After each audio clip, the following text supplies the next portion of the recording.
Hello, hi, what's up? It's me, Karen, your favorite booktuber, and today I am here to do the first of what will essentially be 3 gift guide related videos. Yes, I know, it's quite exciting. I haven't had the chance to film these earlier, so hopefully you can still go out and purchase these books if you want to give someone, or even if you don't, you're just here for the good time, a fun thing. Anyways, the first video and the second video will be somewhat astro related, so I don't even know, how do I begin? The first one is, well, actually last year I did an NYRB Astro gift guide on written and as a video form, and that will stay tuned.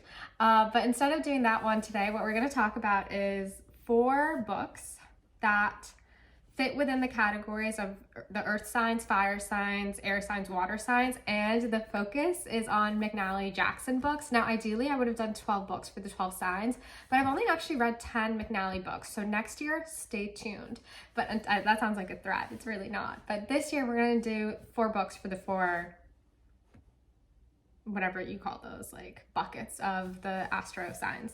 Now, the first one I want to focus on are earth signs. Now, the earth signs are Taurus, Virgo, and Capricorn. I am a Virgo sun, and I think that sometimes earth signs can get a little bit of a bad, boring rap, but these signs are most known, I guess you could say, for being possibly practical, grounded, responsible, maybe a little stubborn. And the book that I thought would correlate the best with them is Rhyme Journey by Anne Schlee. Now, this is a book of a woman who is on holiday with her brother, her sister-in-law, and niece. And they're in Germany, and she's kind of at a crossroads in her life because before this trip, she was employed by this guy, and she was like helping him out, caretaking, whatever. It's like Victorian ages.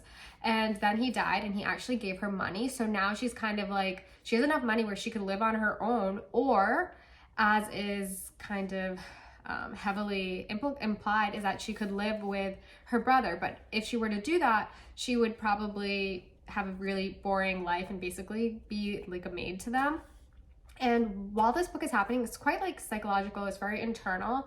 Our author is reminded of her past because not our author, our narrator, because she sees this guy who looks like someone she used to love when she was younger, and this sets her off on an internal odyssey, if you would, to really consider what does it mean to live a life well led, and how can you exact agency on yourself, or like exact agency. And the reason that I think that this is good for earth signs is because I do think that there is a way in which, obviously this is all silly, right? So like if you're gonna be mean about it, don't watch these videos. But earth signs are fun. They're just archetypes. Pardon, not, well, earth signs are fun, yes, but astrology is just a fun situation. It's not that deep. These are archetypes that I think can be useful to consider the world or to play with storytelling, and we're just here for a good time, not a long time.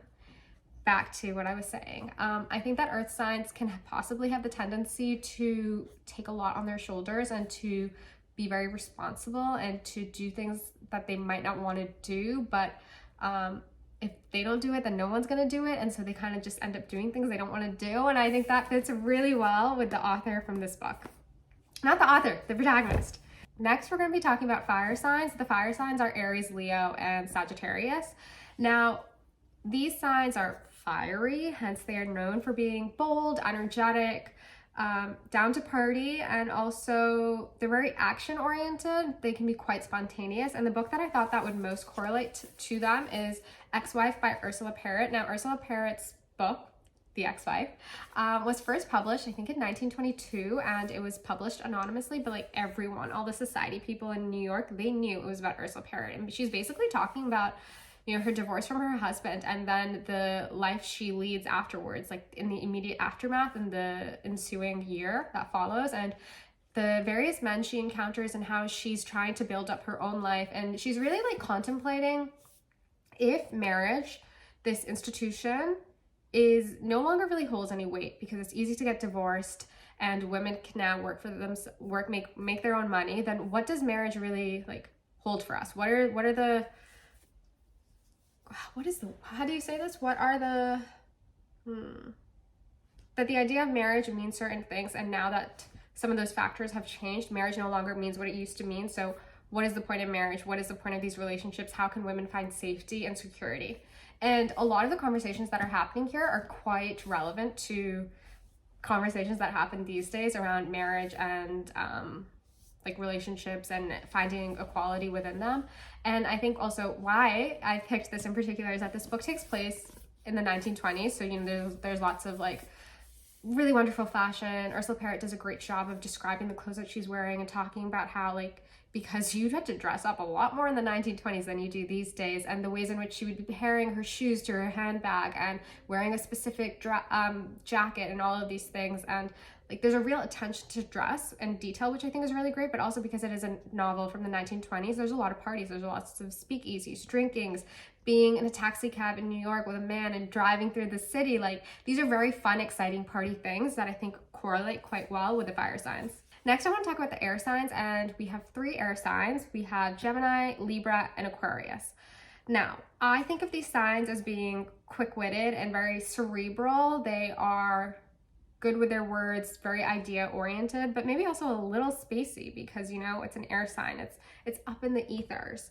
And the book that I chose for them is The Stepdaughter by Caroline Blackwood. Now, I know, like, you could be mad at me right now because I've really been going on and on about this book. I think this book is wonderful, possibly, spoiler, one of my best books of 2024. And in this book, The Stepdaughter by Caroline Blackwood, we have our protagonist who is a waspy woman whose husband has just left her. He's gone off with his younger mistress to France, and he's embarking on his 3rd marriage. And he's left wifey number 2 in the beautiful New York City apartment with their young toddler and also his former daughter, not his former daughter, his actual daughter, but his daughter from his previous marriage. And she is, the narrator, unnamed narrator, is so just like miserable, so unhappy. She locks herself in the apartment and she won't leave. And she spends a whole time writing imaginary letters to an unknown person in her head. And that is the entirety of the novel. And I think for that reason, because it is so cerebral and like it's in her head, it pairs quite nicely with the air signs. And I think there's also a way in which this book is quite witty. Caroline Blackwood, I know this is probably the 3rd or the 4th or the 5th time I mention it, but she was Lucian Freud's second wife, and she was an aristocratic lady whose work that I've read so far I've really enjoyed because I think the sentences are really witty. It's very cutting. It's just great prose in the same way that I think Ursula Perrett had really wonderful prose. And yeah, I just loved this book. I really loved this character. She was someone who's just so unhappy, and she's really just trying to once again also figure out what constitutes a life well led, and if she can even make any progress in her life or pick up the pieces of her broken, falling apart life. And yeah, it's a lot of fun. Okay, the final signs that we're going to be talking about are the water signs, and those are Cancer, Pisces, and Scorpio. Now, water signs are interesting signs. They are, I guess one could say they are sensitive, artistic, emotional, a really deep, strong connection to their emotions. Cancer is symbolized by the crab. Scorpios are symbolized by the Scorpio. And so both of those are creatures that like can, you know, act out if they feel like someone's stepping on them, you know what I mean? Anyways, so the book that I picked for them, this was the hardest one for me to settle on, but I decided on A Green Equinox by Elizabeth Mavor, or is it Mavor? I'm not sure.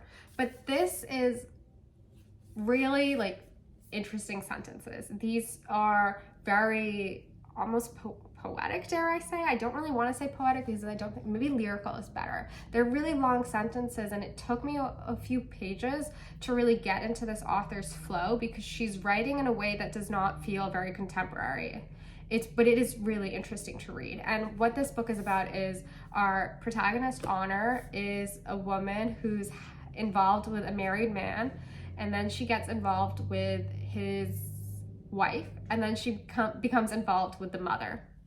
And so it's just this interesting combination of relationships. And I think why I see it so closely related to water signs is because there's a way in which these relationships become very fluid. The way Honor, the character, like moves in and out of them is very fluid, very watery, just like